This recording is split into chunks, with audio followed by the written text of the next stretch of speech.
tal? Buenas noches, bienvenidos a Periodistas de a Pie. Está usted en Rompimiento TV, televisión por internet. Esta noche les acompañamos Alberto Nájar y Verónica Vero. Hola, ¿qué tal? Buenas noches. Vero García de León, y tenemos como invitado a Francesco Pipitone, que es experto en seguridad, consultor en seguridad. Bienvenido, gracias. Muchísimas gracias por la invitación. Bienvenido. Verónica, Alberto. Encantado de estar con ustedes. Invitamos a Francesco porque queremos abordar un tema que ha tenido un crecimiento explosivo en México. La extorsión. Antes de entrar al programa yo comentaba que es uno de los delitos más democráticos que hay en este momento en el país, porque a todo mundo le toca, ¿no es así, Vero? Sí, así es. Es además para las empresas de por sí, además de la carga fiscal con la que ya cuentan, que ya es bastante, es un costo más que tienen que considerar para poder operar en México. Es un problema que incluso puede alterar las economías locales, poder tener un efecto a nivel económico en los estados. Sabemos que tú sigues de cerca y tu trabajo es trabajar con estas empresas, en asesorarlas y revisar que su forma de operar no sea peligrosa para ellos mismos, ¿no? Para sus trabajadores. Platícanos un poco de cómo ha sido el crecimiento de este delito, de la extorsión, o de las otras formas de las que se han hecho los grupos del crimen organizado para amenazar o para acosar a las empresas.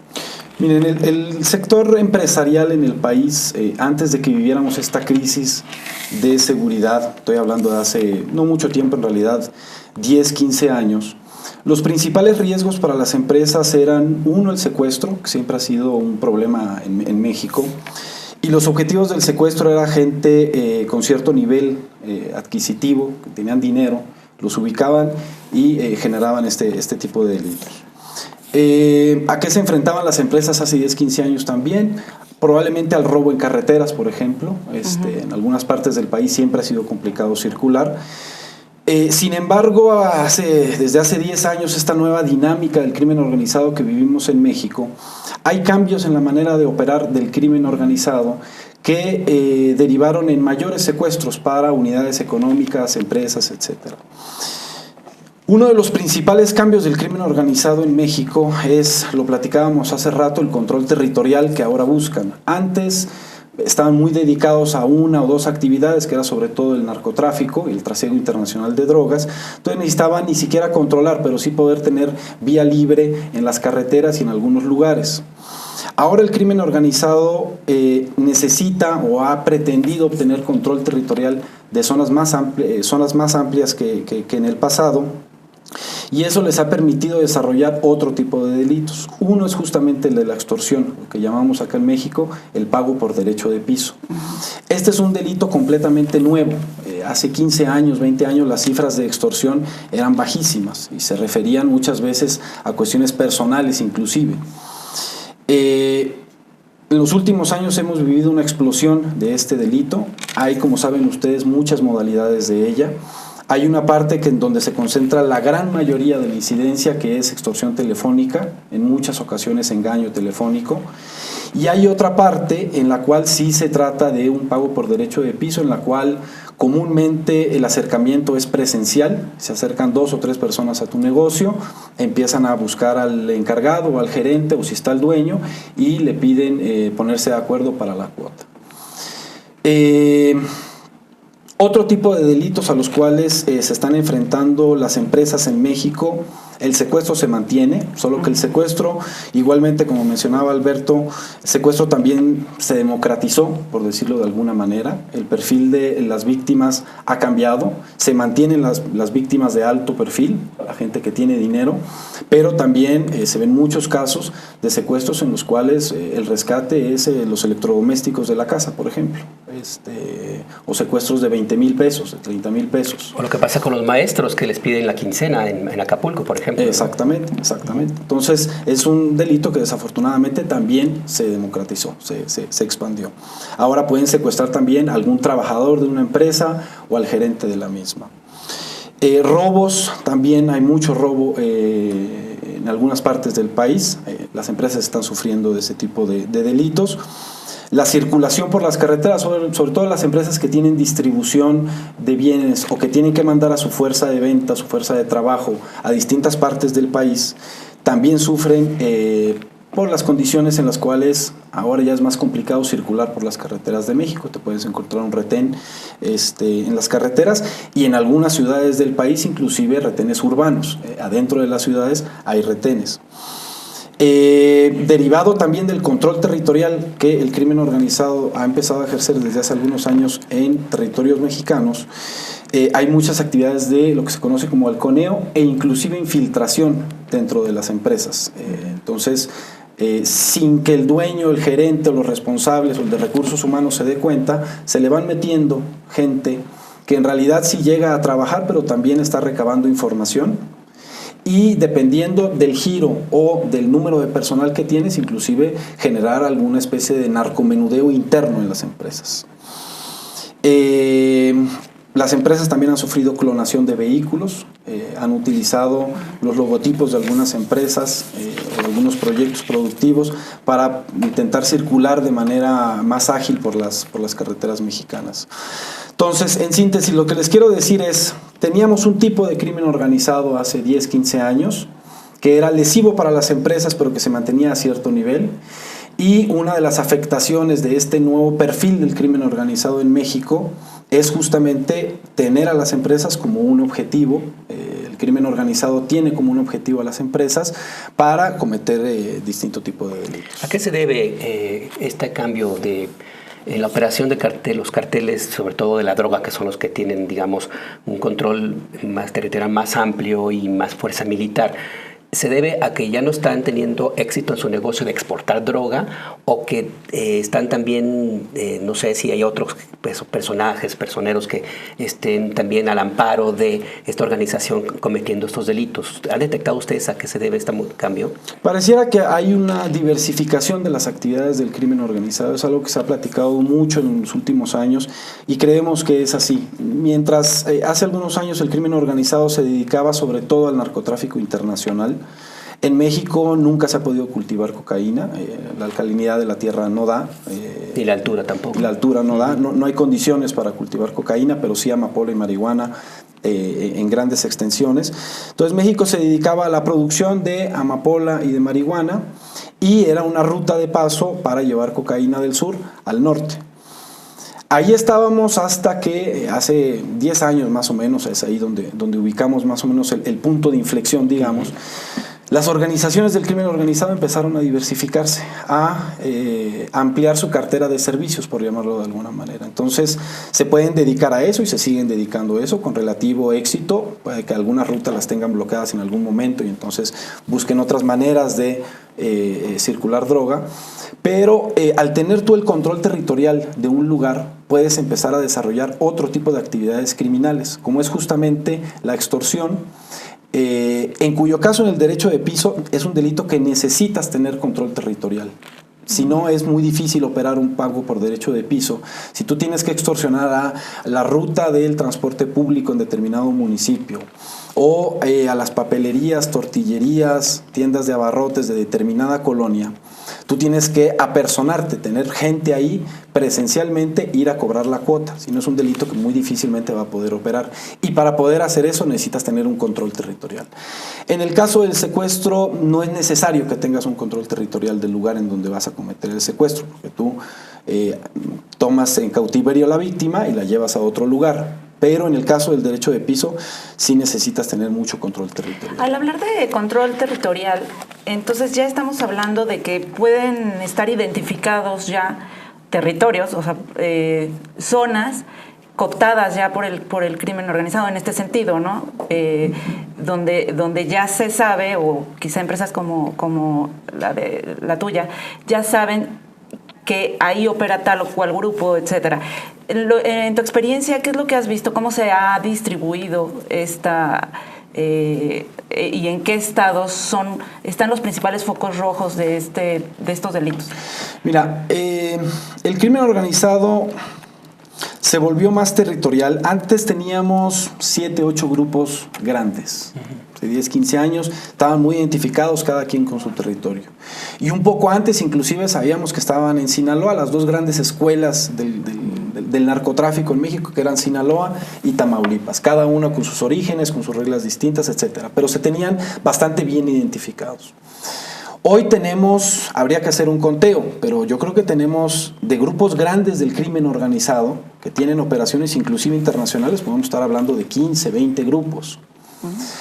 Todos ellos con control o con presencia, por lo menos, en distintos lugares del país.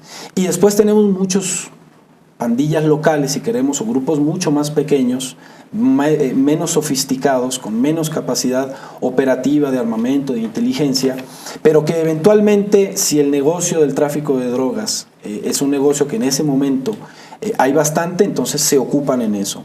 Si de pronto por algún cambio en las condiciones de que hay algún operativo federal en la zona y se empiezan a cerrar esas rutas, esta gente empieza a dedicarse a otras cosas como el secuestro, la extorsión, el robo. Hemos perdido control para identificar ese tipo de grupos, en dónde están, cómo se están moviendo. Se volvió mucho más complejo. Uno de los principales errores de las empresas, pero en general de todos, es no conocer el territorio donde uno está operando. La regla de oro es, si tú vas a llegar a hacer una inversión en determinado lugar, lo primero que tienes que hacer es conocer muy bien las condiciones del terreno que estás pisando. Y eso quiere decir saber si estás en una zona donde hay disputa entre grupos o es un territorio controlado por determinado grupo. Y después conocer el perfil de ese grupo, a qué se dedica en ese momento ese grupo. Entonces, antes, si quieren lo podemos platicar un poco después, pero antes había la regla de mirar solo de la barda para adentro. Entonces yo llego, pongo mi fábrica, pongo mi unidad industrial, pongo lo que sea de negocio y yo vigilo adentro. Pero esa es una escuela y servía. Ahora no. Ahora lo que tienes que hacer es mantener el control interno, saber muy bien qué es lo que está pasando adentro de tu proyecto, pero también conocer qué es lo que está pasando alrededor y tener un monitoreo muy constante y preciso de cuáles son las condiciones al exterior. En esas reglas nuevas con las cuales están operando las empresas del país. Vamos a hacer un corte y enseguida regresamos para seguir conversando con Francesco Pipitone.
Resistencia es miedo, ¿sí? Y cuando se está parado aquí y se sale y están ustedes mirando, todo el mundo siente miedo, es inevitable. Lo que hay que hacer es ser real con lo que siento. Si siento miedo, siento miedo. No voy a fingir que no siento miedo. Eso es lo que hacen los malos actores, fingen. Fingir es una cosa, actuar es otra.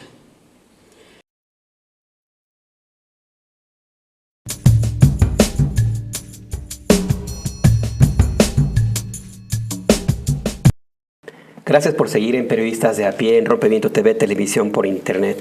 Estamos hablando con Francesco Pipitone, consultor de seguridad, sobre esta nueva modalidad del trabajo de la delincuencia organizada. Y nos comentabas cómo ha cambiado incluso las costumbres, prácticas de las compañías, empresas para sobrevivir y trabajar. Algo que yo quería comentar y que no sé si platicamos unos segunditos. También el crimen organizado se ha diversificado, porque no estamos hablando de que el Mayo Zambada, por ejemplo, es el que esté extorsionando en Jalisco directamente, sino que hablamos de grupos, como tú dirías, pandillas, que utilizan el nombre como la franquicia y pagan por esa franquicia como si fuera un Starbucks para poder trabajar en el territorio. Así funciona, ¿no? Efectivamente, hemos detectado ese fenómeno en varias partes del país, en el cual dicen, mira, si tú antes asaltabas, por ejemplo, este entronque de la carretera y esta era tu zona de operación, puedes seguir haciéndolo. Nada más que yo, como líder local del crimen organizado aquí, el nombre que sea, me tienes que pagar una cuota. Entonces, págame el 20% y vas a poder seguir haciendo tu actividad. O el pago de derecho de piso también. Inclusive salió hace poco una nota en el Reforma sobre la Unión Tepito, un grupo de alta expansión aquí en la Ciudad de México, en el cual decía el Reforma, están también este tipo de grupos vendiendo la franquicia, el nombre, te puedes presentar como la Unión Tepito y extorsionar si nos das una cuota. Efectivamente tenemos lo que pasó a final de cuentas en Colombia también hace algunos años, que tenían dos grupos muy identificados, Cali y Medellín, aquí teníamos Sinaloa y Tamaulipas, y el combate que generaron allá, bueno, pues sirvió para fragmentar estas organizaciones, detener los líderes, desactivarlas en algunos lugares, pero el otro fenómeno indeseable, un efecto indeseable de esa lucha fue fragmentar a estos grupos que se vuelven pues más incontrolables. Los tienes por todas partes operando en pequeñas células y haciendo un poco de todo. ¿Y qué tan difícil es para las empresas? Y volviendo al tema de los lugares más calientes o donde hay más presencia, me imagino que, no sé, una empresa de servicios puede elegir dónde abrir y analizar cuál es el territorio menos peligroso y abrir. Sin embargo, cuando se trata de construir una carretera, de una mina, de lugares donde tienes que estar porque ahí está la producción, etcétera, no hay tanta posibilidad de elegir el territorio. Entonces, en ese sentido, ¿tú cómo ves? ¿Y cómo está fragmentado el territorio en las zonas más o menos peligrosas? Mira, nosotros a nuestros clientes, y se los decimos sinceramente, no encontramos un solo lugar en el país donde no sea posible invertir. En general, en todo el territorio mexicano es posible invertir y sigue siendo lugares con muchas oportunidades de inversión. Solo que hay algunos lugares más complicados que otros. Si efectivamente tú tienes la facilidad para escoger qué lugar puedes generar tu inversión, entonces hay que hacer un risk assessment general para poder ubicar cuáles son las mejores condiciones y ponerte ahí. Hay algún otro tipo de inversiones en las cuales efectivamente tienes que estar en ese lugar sí o sí.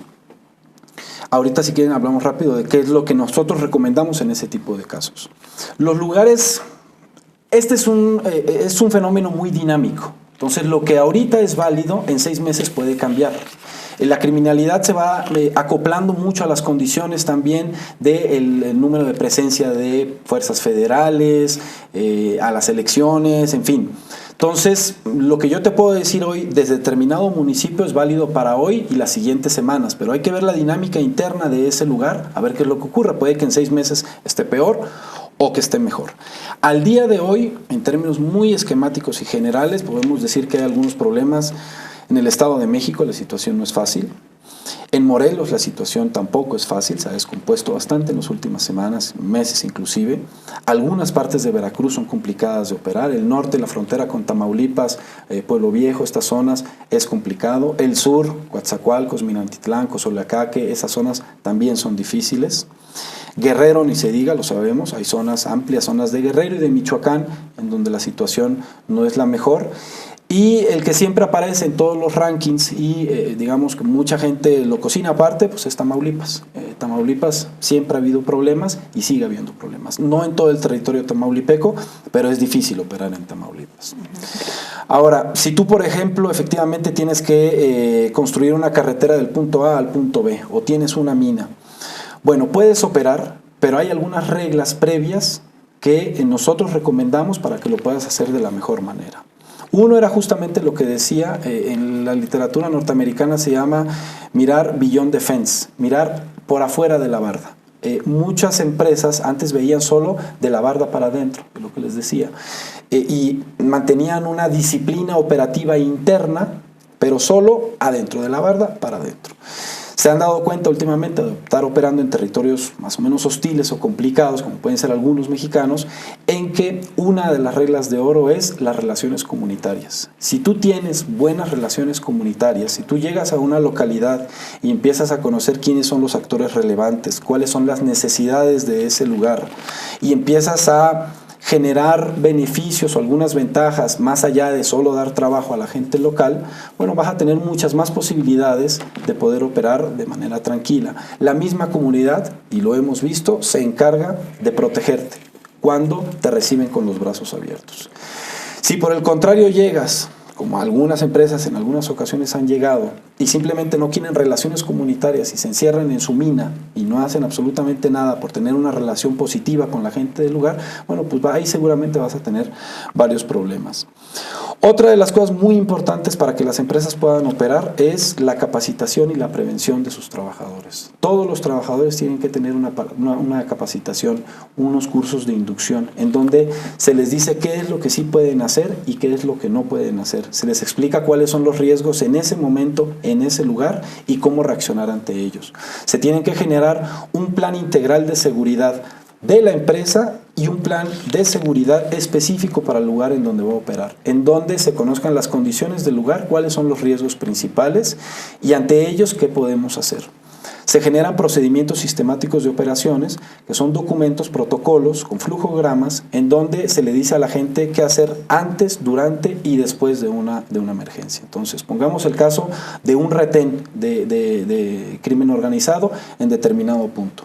¿Qué hacemos antes, durante y después de enfrentarnos a un retén? Bueno, pues se le dice a la gente antes cuáles son las medidas preventivas, qué es lo que tienes que hacer. Durante, si ya estás con el retén enfrente, tienes que circular por ahí, tienes que pasar por ese punto, ¿cómo es la manera de comportarte? Y una vez que pasas, ¿a quién le das la voz de alerta y cuál va a ser la comunicación entre los encargados de seguridad para poder atender ese asunto? En el caso de los retenes, perdón, la recomendación es no trates de irte, de huir, ¿no? Completamente. Porque platicábamos antes del programa que no es nada más la gente que está allí en la camioneta esperándote. Así es. Ellos, si hablamos de control territorial, están comunicados. Es una zona más amplia, ¿no? Y el primer impulso que uno tiene cuando ve un retén es correr, es poner reversa y darte la vuelta. Eso es una reacción que puede desencadenar una agresión física muy violenta, justamente por intentar huir. Van a decir, porque ellos tienen el control territorial, están comunicados por radio, entonces inmediatamente van a reportar a otra gente alrededor: mira, ahí está ese coche Versa blanco, placas tal, que se acaba de escapar, vayan por él. Entonces es una situación muy complicada, mucho manejo de estrés, pero lo mejor es seguir tu camino, hacer caso de las indicaciones que te den, bajar la ventanilla, no hacer movimientos bruscos, identificarte. Nosotros en los proyectos en donde participamos, otra de las reglas de oro es decirles: señores, tienen todos que venir identificados, sus vehículos, y traer una camisa que los identifiquen como parte del proyecto. Necesita la gente local saber quiénes son. Mucho, y es parte del control territorial, en muchas ocasiones el miedo del crimen organizado que opera en determinado municipio es que no se le vaya a meter lo que se llama la contra a través de un proyecto productivo. Entonces, que por ejemplo llega cualquier empresa a establecerse en ese lugar y empieza a reclutar trabajadores. Bueno, pues el miedo o el riesgo que sienten los líderes locales es que la contra, haciéndose pasar por trabajador de esta nueva inversión en ese lugar, se meta para hacerles inteligencia, para ver cómo se mueven las cosas, etcétera. Entonces ellos a su vez también hacen lo mismo, infiltran el proyecto para estar viendo qué es lo que... No necesariamente es que quieran secuestrar, extorsionar, quieren nada más mantener un control territorial. Y de ahí se vuelve muy importante que todos andemos identificados para que la gente local, buena, mala, los que sean, autoridades, etcétera, sepan quién está circulando. Eso lo han visto ustedes mucho en este proyecto que están trabajando en la empresa, el gasoducto Los Ramones, ¿no es así, Vero? Sí, sabemos que ustedes han estado asesorando este proyecto, este gasoducto, que justo está en una parte de Tamaulipas, uno de los territorios que dices que son más peligrosos. ¿Cuál ha sido la experiencia ahí? Mira, hemos estado en los últimos 2 años asesorando en la parte de seguridad física el proyecto del gasoducto Los Ramones. Es un proyecto de Pemex. Es un gasoducto de casi 1,000 kilómetros que recorre pues muy buena parte del territorio nacional. Parte en Camargo, Tamaulipas, atraviesa todo Tamaulipas, en esa parte de la frontera chica, entra a Nuevo León, atraviesa prácticamente todo Nuevo León, vuelve a entrar unos 60, 70 kilómetros de territorio tamaulipeco, cruza la sierra, vuelve a entrar en Nuevo León, pasa San Luis Potosí, Guanajuato, una parte de Querétaro y terminan a Paseo del Alto, Guanajuato. Estamos hablando de 5 estados, decenas y decenas de municipios, cada uno con distinta dinámica en materia de crimen organizado y crimen local, y algunas zonas en que sí efectivamente son complicadas. Uno de los retos ha sido, como es un proyecto tan grande, participan muchísimas empresas, constructoras grandes, en las cuales cada una tiene su propia cultura de la seguridad y tiene cada una su manera de hacer las cosas. Ha sido el reto de poder unificar los criterios de todos ellos para poder seguir un solo procedimiento sistemático de operaciones, unas solas reglas que se tienen que cumplir. Hasta ahora no hemos tenido un solo día de atraso ni un solo deceso en materia de seguridad física. Estamos hablando de campamentos de arriba de 1,000 personas en las cuales se tiene que conocer internamente qué es lo que está pasando, porque puede ocurrir de todo: distribución de drogas, prostitución, robos, etcétera, infiltración, hemos tenido algunos casos de infiltración, y conocer cuál es el ambiente externo en estos momentos, qué es lo que está pasando en determinados municipios y cuáles son los riesgos, para así eventualmente decirles, ¿saben qué? Tienen que parar este frente nocturno, por ejemplo. En este tipo de obras, los constructores, bueno, pues ellos tienen un programa de actividades que seguir. Entonces puede ser que dentro de su calendario sea trabajar de noche en el municipio de Hidalgo, Tamaulipas. Bueno, pues eso desafortunadamente no se puede hacer.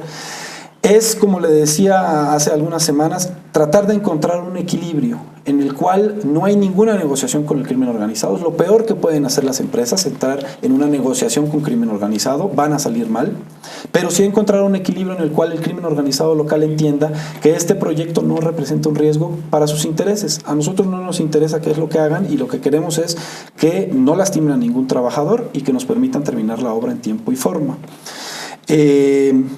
Entonces, pues una de las reglas es: nosotros trabajamos de día, necesitamos trabajar de noche, pues lo vamos a tener que hacer tomando las previsiones adecuadas, y lo que ocurra en la noche ya no nos interesa, ¿no?